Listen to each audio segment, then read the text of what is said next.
आपकी दिवाली को और अच्छा बनाने के लिए एनएमसी लेके आई है एक जबरदस्त न्यूज, और ये न्यूज आपकी सारी जो कह सकते हैं जो मनोकामनाएं हैं, दिवाली की मनोकामना, उसे पूर्ण करने वाली है। अब ये कैसे होगा?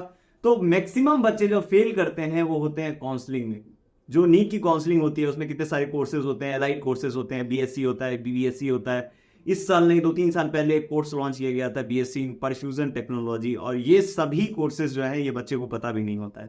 इस सभी का कंफ्यूजन्स को, इनको दूर करने के लिए एनएमसी इस दिवाली आपके लिए एक बहुत बड़ा तोहफा लेके आई है। और ये क्या है, लिटरली क्या है ये, तो आइए देखते हैं। सबसे पहली चीज ये जो नोटिफिकेशन है ये आपके लिए बहुत ज्यादा इंपॉर्टेंट होने वाला है। लेकिन उससे पहले, जो लोग होते हैं वो अपने फ्यूचर डिसाइड नहीं करते हैं, उनकी छोटी छोटी हैबिट्स जो होती है वो उनकी फ्यूचर डिसाइड करती है। तो इसीलिए अपने हैबिट्स को सही कीजिए, और वो हैबिट सही कैसे होगा, आपको लेना पड़ेगा 100 हार्ड चैलेंज। और मैं भी ले रहा हूं 100 हार्ड चैलेंज, यानी 100 डेज में हम लोग पूरी सिलेबस जो है नीट की वो कवर करेंगे। नीट की सिलेबस यानी फिजिक्स, केमिस्ट्री और बायोलॉजी। मैं आपको सिर्फ एक सब्जेक्ट नहीं पढ़ाऊंगा, सारा सब्जेक्ट पढ़ाऊंगा। सारे सब्जेक्ट्स के नोट आपके पास रहेंगे, और उसके लिए आपको क्या करना पड़ेगा, ये वाला व्हाट्सएप ग्रुप जो है, आपको ये वाला जो व्हाट्सएप ग्रुप है उसे आपको ज्वाइन करना है। और लिंक जो है वो कहाँ मिल जाएगा, आपको डिस्क्रिप्शन में मिल जाएगा। यानी इसकी लिंक जो है वो आपको डिस्क्रिप्शन में मिल जाएगी। तो कितनी अच्छी बात हुई ना कि लिंक डिस्क्रिप्शन में मिल गई, वहां से आप ज्वाइन कर लिए, और छोटी छोटी हैबिट, 1 स्टेप अ डे, और हम लोग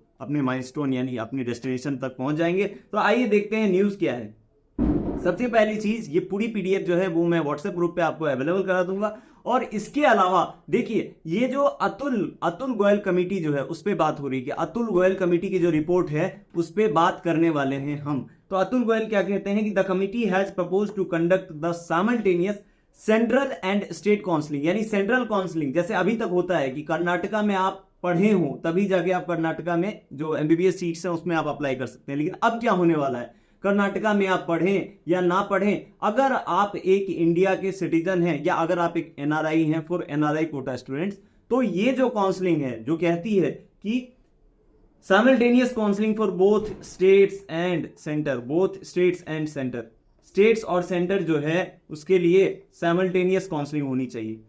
उसके अलावा डायनेमिक काउंसलिंग, डायनेमिक काउंसलिंग क्या कि एक लेवल तक, फॉर एग्जांपल कि सेकंड राउंड काउंसलिंग तक क्या होनी चाहिए, सेकंड राउंड काउंसलिंग तक जो है वो केवल और केवल ऑनलाइन काउंसलिंग होनी चाहिए। लेकिन थर्ड राउंड जब होगा तो उसमें स्टेट्स ही नहीं, यूनिवर्सिटी को भी ये प्रेफरेंस मिलना चाहिए कि आप ऑफलाइन या अपने स्तर पे आप काउंसलिंग कंडक्ट करा सकते हैं। इससे क्या होगा कि जो ऑफलाइन लेवल पे काउंसलिंग जब होगी, जब छोटे माइक्रो लेवल पे काउंसलिंग होगी, तो सीट्स जो हैं, सीट्स जो माइक्रो लॉकिंग हुआ सीट्स का, उसमें सीट्स जैसे इस साल वेस्टेज चला जाता है। बहुत सारे ऐसे बच्चे हैं जो कि काउंसलिंग में पार्ट तो लेते हैं, उनको एमबीबीएस सीट भी अलॉट हो जाती है, बीडीएस सीट भी अलॉट हो जाती है, बीएससी नर्सिंग सीट भी अलॉट हो जाती है। लेकिन उसके बावजूद वो क्या करते हैं कि उससे ऑप्ट आउट कर लेते हैं, उस कॉलेज में एडमिशन नहीं लेते हैं और फिर से ड्रॉप ले लेते हैं। इस साल एनएमसी जो है वो उस पर स्ट्रिक्ट हुई, आप जानते हैं इस बारे में कि स्ट्रिक्ट होकर उन्होंने कहा है कि हम जो है वो इस साल से केवल और केवल उन्हीं बच्चों को लेंगे जिन्होंने काउंसलिंग में पार्ट लिया था और उनको एडमिशन नहीं मिला।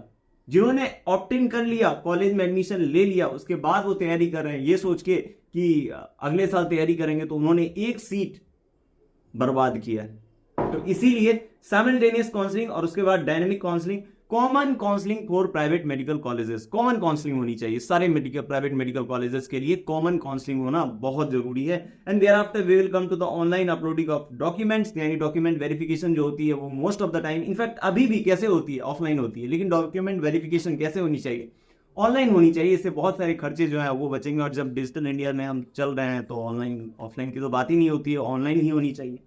आइए उसके बाद क्या है, सबसे last, single choice filling at beginning, मतलब चॉइस फिलिंग जो हो, प्रेफरेंस लिस्ट जो हो वो बार बार प्रिपेयर नहीं किया जाना चाहिए, एक बार होनी चाहिए। तो काउंसलिंग जिसके बारे में जो एक डार्क एरिया है, आज भी बहुत सारे बच्चों को पता नहीं होता, बहुत सारे ऐसे कोर्सेज होते हैं जो उनको पता भी नहीं होता। तो इन सभी कोर्सेज का वन स्टॉप सॉल्यूशन क्या होगा, आने वाला समय काउंसलिंग, एनएमसी की ये वाली न्यूज। तो ऐसी और मतलब ये न्यूज जो है ये आपके लिए बहुत इंपॉर्टेंट है। तो अगर आपके कोई भी दोस्त अगर नीट के लिए अप्लाई कर रहे हैं तो मेक श्योर कि शेयर कर देना, और जो हमारा 100 हार्ड चैलेंज है उसे ज्वाइन कर लो, और व्हाट्सएप को तो ज्वाइन कर ही दो ना यार, कर लो। God bless you.